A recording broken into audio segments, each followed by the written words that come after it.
Assalamualaikum and hi everyone. Welcome to my YouTube channel Live the Moment. So today I'm going to show you all how to prepare beef kabsa. So first of all, you'll have to keep a pan in the cooker and let it heat for some time.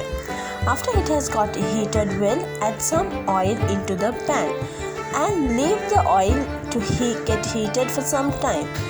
Then you will have to add the chopped onions and ginger garlic. I am taking 2 big onions today for the recipe and leave it to saute very well. The ginger, garlic and the onion has to change into a very nice brown color, so be patient and leave it to saute very well. All this have to get cooked up very well, so then only you will get the perfect beef kabsa. So we'll wait for a moment to the onions and the garlic to saute very well. So now you can see it has changed into a nice brownish color.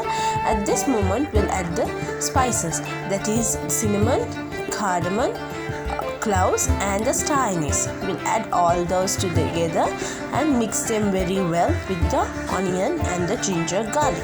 Then you will have to add the tomatoes. I am taking today 3 big tomatoes chopped into cubes, and now this is the main thing, you have to leave the tomatoes to cook up very well.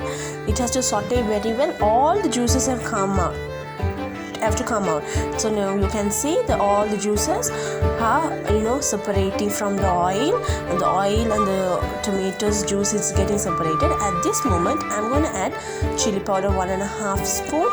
Then I'm going to add some pepper powder. I actually added like 2 spoons of pepper powder on that day, and then some amount of turmeric. Then you will have to add a little bit of jeera powder and some salt. Mix them very well. Add the required amount of salt, how much you needed, and mix them very well. Mix it gently, and then add the beef into it. So I am taking 1 kg of beef today. So you just add all the beef into it and mix the beef well. All the spices, onion, the garlic, the masalas has to be together with the beef. So you have to mix it very well and add plenty of water to the beef to boil. The water has to cover the beef, so you have to add plenty of water for the beef to boil, and then you will have to close the stove and keep for about 40 minutes for it to boil in a very low flame, because the beef has to boil very well. So after 40 minutes time, now I'm going to check it. It's boiling very well and beef also has boiled very well. Okay, so this is the consistency. You can see how much it's boiling. So at this time we will have to add the rice. After the 40 minutes time, now you'll have to add the rice. I am taking 750 gram of rice for 1 kg of meat, because I prefer more meat and less rice, so then it will be a good texture and good combination. And this is the stage I'm going to add the potatoes. I'm taking 5 big potatoes, because if you add it in start when you are going to keep the beef to boil, the potatoes will get overcooked.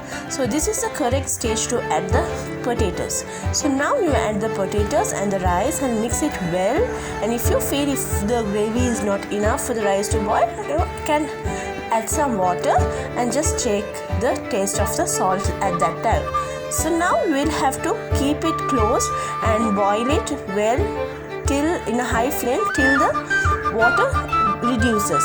The water has to get reduced. After the water has get reduced, we'll put it in dum. So after some time, I just check it. The water has perfectly get reduced, and I kept it for dum for about 30 minutes, and it's perfect. You can just see.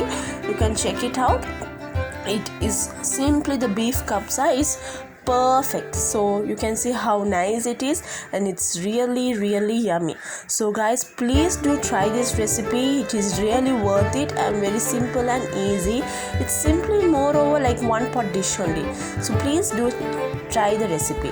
So along with the beef kabsa, you can have some raita and mint lemon juice.